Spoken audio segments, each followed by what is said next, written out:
شروع اللہ کے نام سے جو سب پر مہربان ہے، بہت مہربان ہے۔ طاسین، یہ قرآن کی اور ایک ایسی کتاب کی آیتیں ہیں جو حقیقت کھولے کہ میں اللہ ہوں، بڑے اقتدار والا، بڑی حکمت والا۔ اور ذرا اپنی لاٹھی کو نیچے پھینکو۔ پھر جب انہوں نے لاٹھی کو دیکھا کہ وہ اس طرح حرکت کر رہی ہے جیسے وہ کوئی سانپ ہو، تو وہ پیٹ پھیر کر بھاگے اور پیچھے مڑ کر بھی نہ دیکھا۔ ارشاد ہوا، موسیٰ ڈرو نہیں، جن کو پیغمبر بنایا جاتا ہے ان کو میرے حضور کوئی اندیشہ نہیں ہوتا، الا یہ کہ کسی نے کوئی زیادتی کی ہو، پھر وہ برائی کے بعد اسے بدل کر اچھے کام کر لے تو میں بہت بخشنے والا، بڑا مہربان ہوں۔ اور اپنا ہاتھ اپنے گریبان میں داخل کرو تو وہ کسی بیماری کے بغیر سفید ہو کر نکلے گا۔ یہ دونوں باتیں ان 9 نشانیوں میں سے ہیں جو فرعون اور اس کی قوم کی طرف تمہارے ذریعے بھیجی جا رہی ہیں۔ حقیقت یہ ہے کہ وہ نافرمان لوگ ہیں۔ پھر ہوا یہ کہ جب ان کے پاس ہماری نشانیاں اس طرح پہنچی کہ وہ آنکھیں کھولنے والی تھیں تو انہوں نے کہا کہ یہ تو کھلا ہوا جادو ہے۔ اور اگرچہ ان کے دلوں کو ان کی سچائی کا یقین ہو چکا تھا، مگر انہوں نے ظلم اور تکبر کی وجہ سے ان کا انکار کیا۔ اب دیکھ لو کہ ان فساد مچانے والوں کا انجام کیسا ہوا۔ اور ہم نے داؤد اور سلیمان کو علم عطا کیا، اور انہوں نے کہا تمام تعریفیں اللہ کی ہیں جس نے ہمیں اپنے بہت سے مومن بندوں پر فضیلت عطا فرمائی ہے۔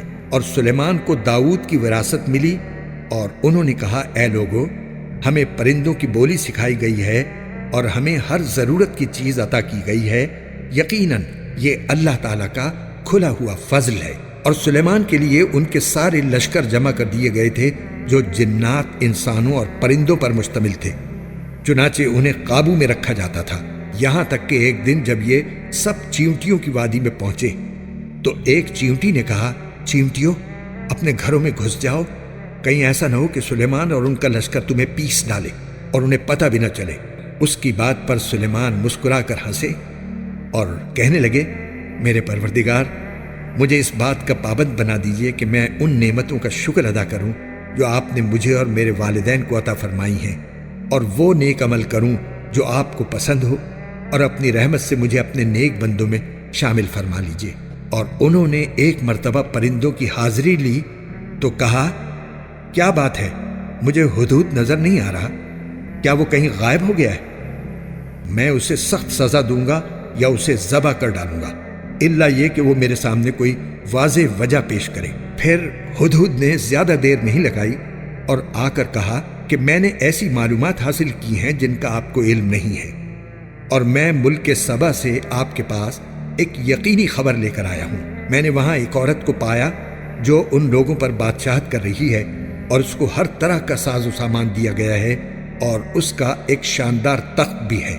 میں نے اس عورت اور اس کی قوم کو پایا ہے کہ وہ اللہ کو چھوڑ کر سورج کے آگے سجدے کرتے ہیں، اور شیطان نے ان کو یہ سجھا دیا ہے کہ ان کے اعمال بہت اچھے ہیں، چنانچہ اس نے انہیں صحیح راستے سے روک رکھا ہے، اور اس طرح وہ ہدایت سے اتنے دور ہیں کہ اللہ کو سجدہ نہیں کرتے جو آسمانوں اور زمین کی چھپی ہوئی چیزوں کو باہر نکال لاتا ہے، اور تم جو کچھ چھپاؤ اور جو کچھ ظاہر کرو سب کو جانتا ہے۔ اللہ تو وہ ہے جس کے سوا کوئی عبادت کے لائق نہیں، اور جو عرش عظیم کا مالک ہے۔ سلیمان نے کہا، ہم ابھی دیکھ لیتے ہیں کہ تم نے سچ کہا ہے یا جھوٹ بولنے والوں میں تم بھی شامل ہو گئے ہو۔ میرا یہ خط لے کر جاؤ اور ان کے پاس ڈال دینا، پھر الگ ہٹ جانا اور دیکھنا کہ وہ جواب میں کیا کرتے ہیں۔ چنانچہ ہدہد نے ایسا ہی کیا، اور ملکہ نے اپنے درباریوں سے کہا، قوم کے سرداروں، میرے سامنے ایک باوقار خط ڈالا گیا ہے، وہ سلیمان کی طرف سے آیا ہے، اور وہ اللہ کے نام سے شروع کیا گیا ہے جو رحمان و رحیم ہے۔ اس میں لکھا ہے کہ میرے مقابلے میں سرکشی نہ کرو اور میرے پاس تابعدار بن کر چلے آؤ۔ ملکہ نے کہا، قوم کے سرداروں، جو مسئلہ میرے سامنے آیا ہے اس میں مجھے فیصلہ کن مشورہ دو۔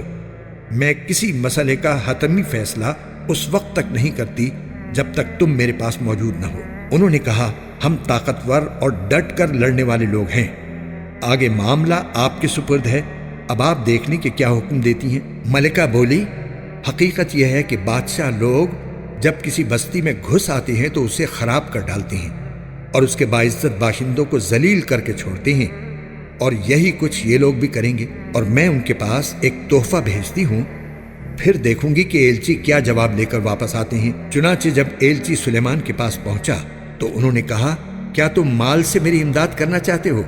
اس کا جواب یہ ہے کہ اللہ نے جو کچھ مجھے دیا ہے وہ اس سے کہیں بہتر ہے جو تمہیں دیا ہے۔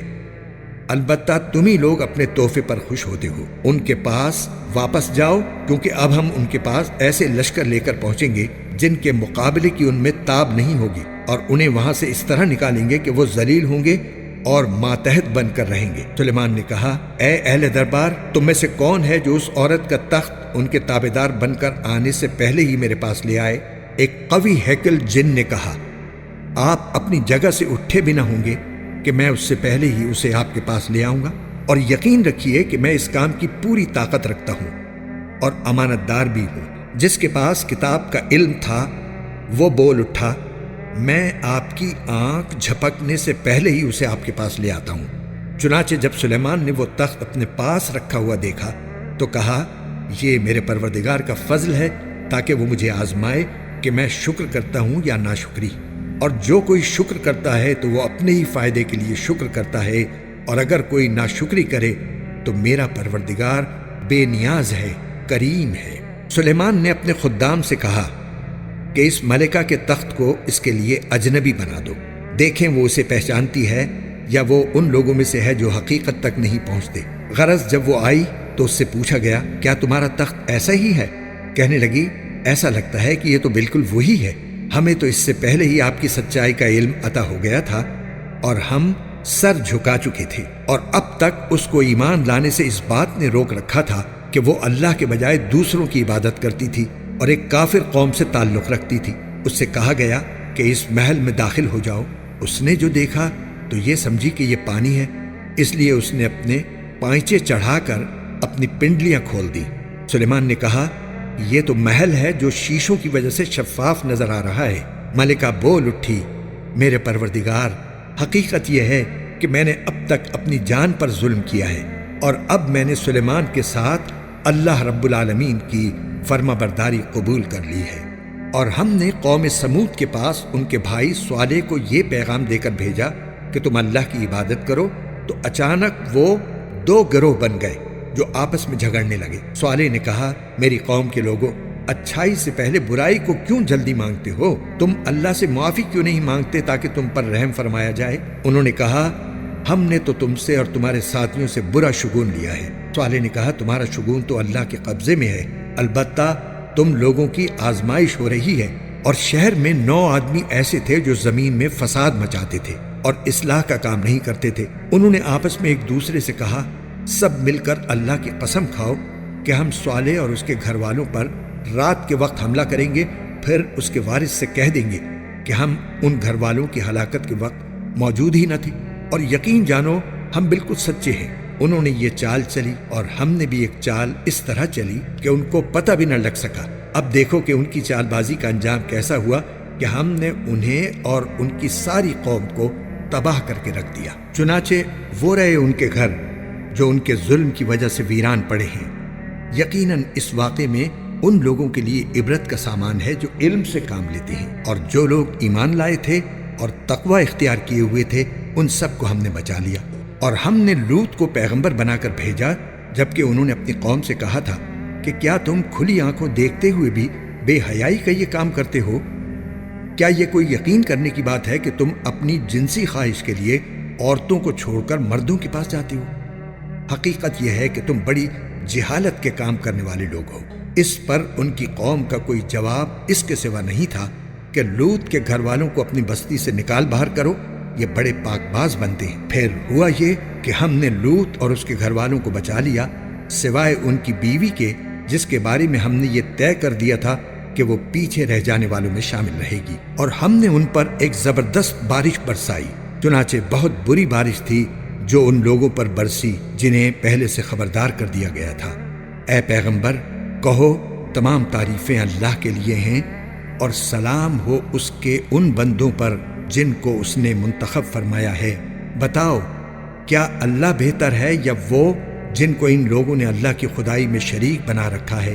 بھلا وہ کون ہے جس نے آسمانوں اور زمین کو پیدا کیا اور تمہارے لیے آسمان سے پانی اتارا، پھر ہم نے اس پانی سے بارونق باغ اگائے، تمہارے بس میں نہیں تھا کہ تم ان کے درختوں کو اگا سکتے؟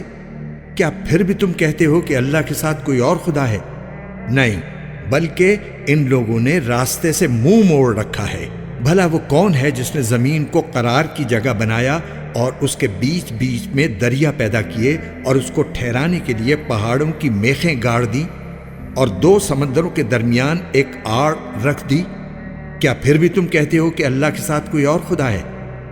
نہیں، بلکہ ان میں سے اکثر لوگ حقیقت سے ناواقف ہیں۔ بھلا وہ کون ہے کہ جب کوئی بے قرار اسے پکارتا ہے تو وہ اس کی دعا قبول کرتا ہے اور تکلیف دور کر دیتا ہے، اور جو تمہیں زمین کا خلیفہ بناتا ہے؟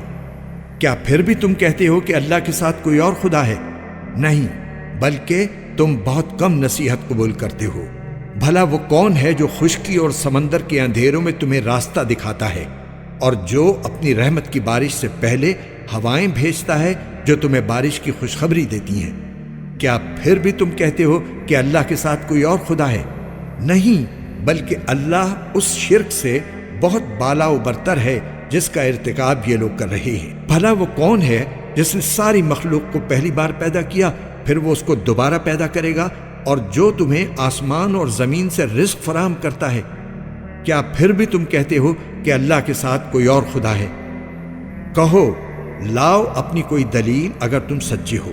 کہہ دو کہ اللہ کے سوا آسمانوں اور زمین میں کسی کو بھی غیب کا علم نہیں ہے، اور لوگوں کو یہ بھی پتہ نہیں ہے کہ انہیں کب دوبارہ زندہ کیا جائے گا، بلکہ آخرت کے بارے میں ان کافروں کا علم بے بس ہو کر رہ گیا ہے، بلکہ وہ اس کے بارے میں شک میں مبتلا ہے، بلکہ اس سے اندھے ہو چکے ہیں۔ جن لوگوں نے کفر اپنا لیا ہے وہ کہتے ہیں، کیا جب ہم اور ہمارے باپ دادے مٹی ہو چکے ہوں گے تو کیا اس وقت واقعی ہمیں قبروں سے نکالا جائے گا؟